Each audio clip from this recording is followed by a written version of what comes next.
Friends, आज की video में हम स्टार्ट करने वाले हैं यूनिट नंबर 4। तो ये आपका यूनिट नंबर 4 है, शैली मॉर्गन का वर्क माय प्लेस। तो ये इनकी ऑटोबायोग्राफी है फ्रेंड्स। तो इसको हम एक अलग वीडियो में डिस्कस करने वाले हैं। तो उससे पहले हम जान लेते हैं इस यूनिट का ऑब्जेक्टिव, इंट्रोडक्शन, और जानेंगे कि ओरिजिनल पीपल कौन होते हैं। तो फ्रेंड्स स्टार्ट करते हैं बिना कोई टाइम वेस्ट किए हुए। तो इससे पहले फ्रेंड्स मैंने यूनिट नंबर 3 जो है वो आपको कंप्लीट करवा दिया है, और ऋषुंदरी देवी की जो लाइफ के बारे में मैंने डिस्कस कर रखा है। उसके बाद उनकी जो एक्सेप्शनल क्वालिटीज़ हैं वो भी मैंने डिस्कस कर रखी हैं। तो फ्रेंड्स इस यूनिट नंबर 3 को आपने छोड़ना नहीं है, इस पे आपको क्वेश्चन बनेगा, क्योंकि दिसंबर सेशन 2023 में एक क्वेश्चन जो है वो उनकी एक्सेप्शनल क्वालिटीज़ पे आ रखा था। तो लगभग 22 मिनट्स की वीडियो है, जिसको आपने बहुत ध्यान से सुनना है, अपनी बुक को खोल के बैठना है, और आपको अच्छे से वो यूनिट समझ में आ जाएगा।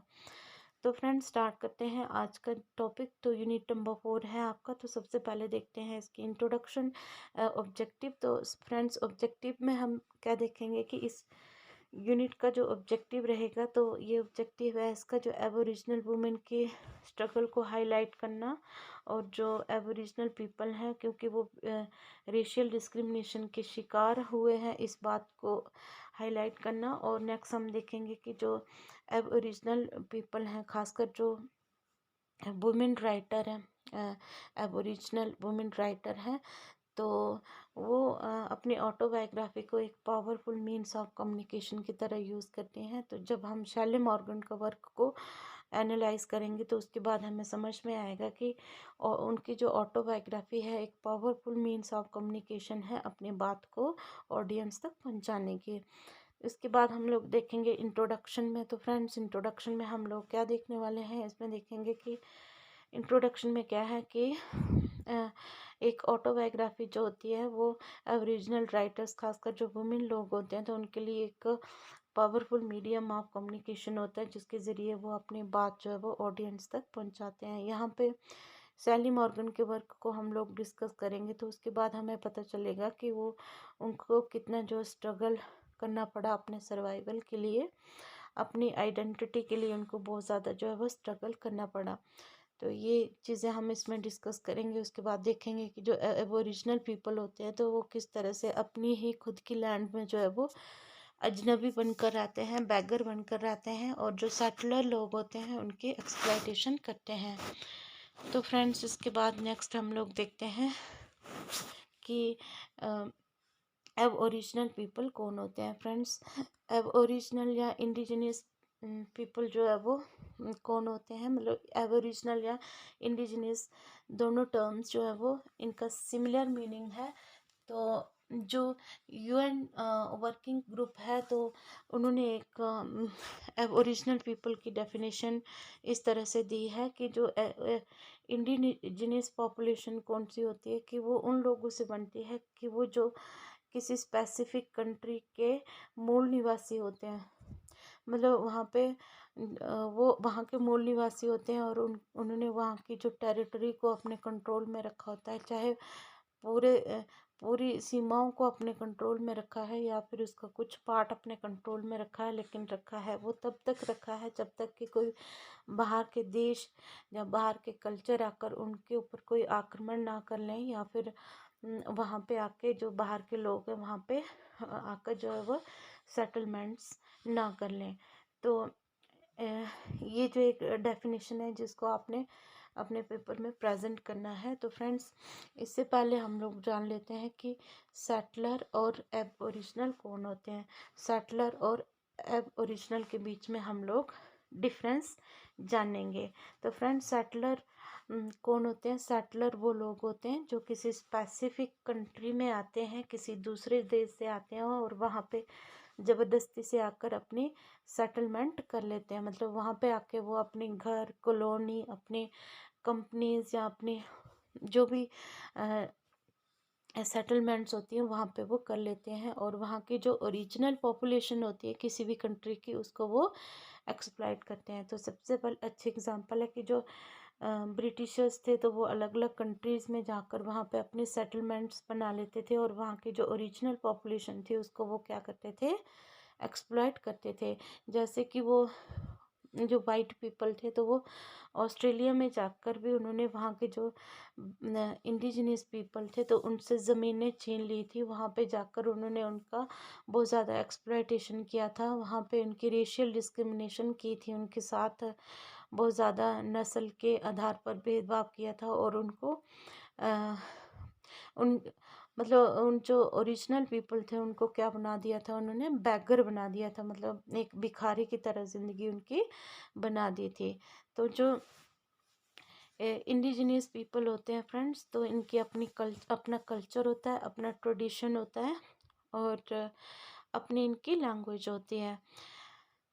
तो यहाँ पे जब जब भी जो सेटलर इनके देश में जाते हैं तो इनको बहुत ज़्यादा एक्सप्लॉइट करते हैं। इनको वहाँ पे इनकी अपनी मर्ज़ी से जो है वो उनकी जो ट्रेडिशनल, उनकी पारंपरिक, उनकी जो सेरेमनीज़ होती हैं या उनकी पारंपरिक जो भी उनके रीति रिवाज होते हैं, उनको उम, उनको सेलिब्रेट करने से भी इनको रोकते हैं। तो ये जो इंडिजिनियस पीपल होते हैं फ्रेंड्स, तो इनको क्या करना पड़ता है, इनको ये जो लोग होते हैं ये बहुत ही सोशली और इकोनॉमिकली बहुत ज़्यादा पिछड़े रह जाते हैं, मतलब सामाजिक और आर्थिक रूप से बहुत ज़्यादा पिछड़े हो जाते हैं, क्योंकि इनकी तरफ जो है वो सेटलर लोग जो होते हैं वो ध्यान नहीं देते। मतलब जो कोलोनाइज़र जो भी आते हैं दूसरे देशों से, तो खाली इनकी रिसोर्सेज को एक्सप्लॉइट करते हैं, इन लोगों को एक्सप्लॉइट करते हैं, इनके कल्चर को एक्सप्लॉइट करते हैं, इनकी ज़मीनों को अपने कब्जे में कर लेते हैं, पर इनके ऊपर कोई ध्यान नहीं देते।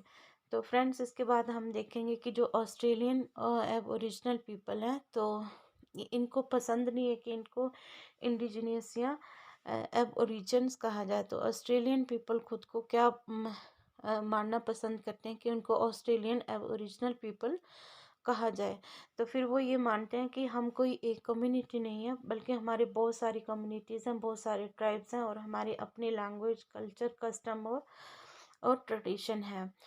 फिर यहाँ पे जो ओरिजिनल जो इस ऑस्ट्रेलिया, क्योंकि हम ऑस्ट्रेलिया की बात कर रहे हैं, तो ऑस्ट्रेलिया में जो ओरिजिनल पीपल थे, तो ये जो ये सबसे पुरानी सभ्यता, सबसे पुराना जो है वो कल्चर माना जाता है। और ये जो ओरिजिनल है इनहेबिटेंट है जो इस कॉन्टिनेंट के, मतलब कि ऑस्ट्रेलिया, यहाँ पे कॉन्टिनेंट का मतलब है कि इस ऑस्ट्रेलिया के जो इनहेबिटेंट हैं, तो ये अ, दुनिया की ऐसी पॉपुलेशन है जिनको बहुत ज़्यादा कम समझा गया, मतलब इनकी तरफ जो है वो ध्यान नहीं दिया गया। तो 1967 से पहले जो एबोरिजिनल पीपल थे, तो उनको ऑस्ट्रेलिया के सिटीज़न नहीं माना जाता था, बल्कि उनको वहाँ के सिर्फ वहाँ की औलादें माना जाता था, बट उनको वहाँ के नागरिक नहीं माना जाता था। तो जब भी आप किसी इंसान को किसी देश का नागरिक मानते हो, तो आपको वहाँ के बहुत सारे हक मिलते हैं, राइट्स मिलते हैं। तो यहाँ पे इनको अपने ही देश में रहते हुए वहाँ के राइट्स नहीं मिल रहे थे। तो ये वो साल था जब प्राइम मिनिस्टर हैरोल्ड हॉल्ट जो है वो, उन्होंने एक रेफरेंडम रखा था। रेफरेंडम क्या होता है फ्रेंड्स, एक मतलब एक कोई भी इशू होता है, तो उस इशू के खिलाफ या अगेंस्ट वोटिंग की जाती है कि उस इशू के अगेंस्ट कितने लोग जो है वो वोटिंग करते हैं, या फिर उसके फेवर में कितने लोग वोटिंग करते हैं। तो उस हिसाब से फिर जो है वो उसमें कॉन्स्टिट्यूशन में जो वो अमेंडमेंट की जाती है। मतलब ये जो हैरोल्ड हॉल्ट ने ये रेफरेंडम रखा था, जिससे फिर संविधान में कुछ सुधार करना था। मतलब यहाँ पे उन्होंने क्या करना था, देखना था कि जो कितने वाइट लोग हैं वो ब्लैक लोगों के मीन्स की जो ओरिजिनल लोगों के फेवर में है कि वो उनको नागरिकता मिलनी चाहिए। तो यहाँ पे बहुत ही एक सरप्राइज करने वाली बात थी कि लगभग जो है वो 90% जो वाइट पीपल थे वो एग्री करते थे कि संविधान में सुधार होना चाहिए, और जो एबोरिजिनल पीपल हैं उनको क्या बना देना चाहिए, सिटीज़न बना देना चाहिए इस कंट्री के। तो अब ओरिजिनल होने के बावजूद, मतलब वहाँ के जो मूल निवासी होने के बावजूद जो है उनको वहाँ की सिटीज़नशिप नहीं मिली थी। तो हैरोल्ड हॉल्ट के आने के बाद जो है वो 1967 के बाद जो है उनको एबोरिजिनल पीपल को वहाँ की सिटीज़नशिप मिली। तो ये लगभग ये जो एबोरिजिनल पीपल थे ऑस्ट्रेलिया में, लगभग 40,000 साल पहले जो है वो यहाँ पे रहना इन्होंने शुरू किया था। लेकिन यहाँ पे फिर जो अलग अलग संविधा अलग अलग देशों से जो लोग आए और इनकी टेरिटरीज को कब्जे में करते रहे, तो जिसके कारण जो है वो ये लोग जो एबोरिजिनल लोग थे ये पिछड़े हुए ही रह गए।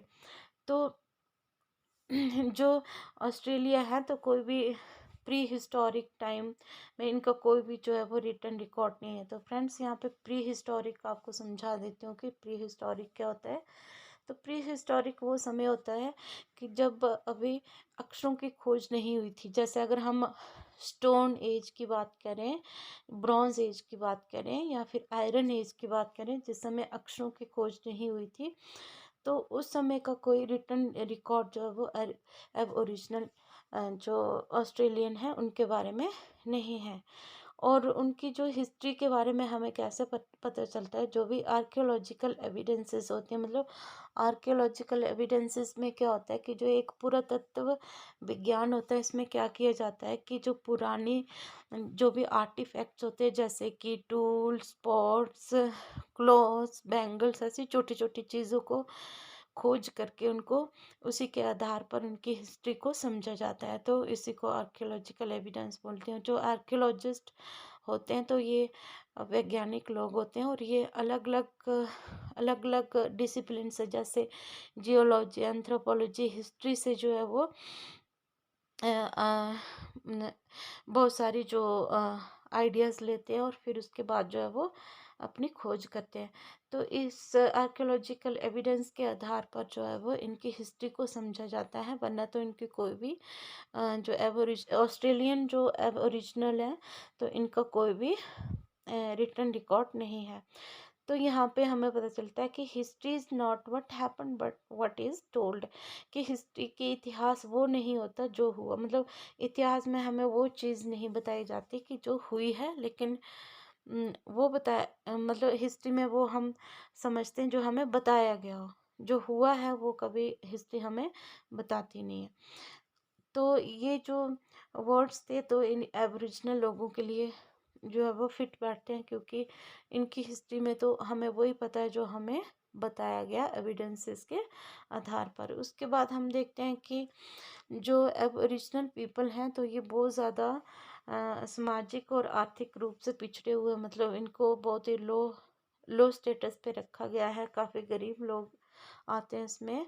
और जबकि जो वाइट ऑस्ट्रेलियन पीपल हैं तो वो कॉलोनीज़ में, ब्रिटेन की कॉलोनीज़ में रहा करते थे, मतलब वो कॉलोनाइजर्स थे, और उन्होंने जो है वो एबोरिजिनल लोगों की लैंड को अपने कब्जे में कर दिया था। और वहाँ के जो उन्होंने उन क्या किया था कि जो एबोरिजिनल लोग थे उनको कॉलोनाइज कर लिया था, उनके मतलब उनके ऊपर अपना कब्ज़ा कर लिया था। तो फ्रेंड्स, इसके साथ ही ये टॉपिक आपका कंप्लीट होता है। तो नेक्स्ट हम इस टॉपिक को, इस यूनिट को कंटिन्यू रखने वाले हैं। तो बने रहना मेरी वीडियो के साथ। मिलते हैं एक नई वीडियो में, तब तक के लिए take care, bye bye, keep learning, keep growing.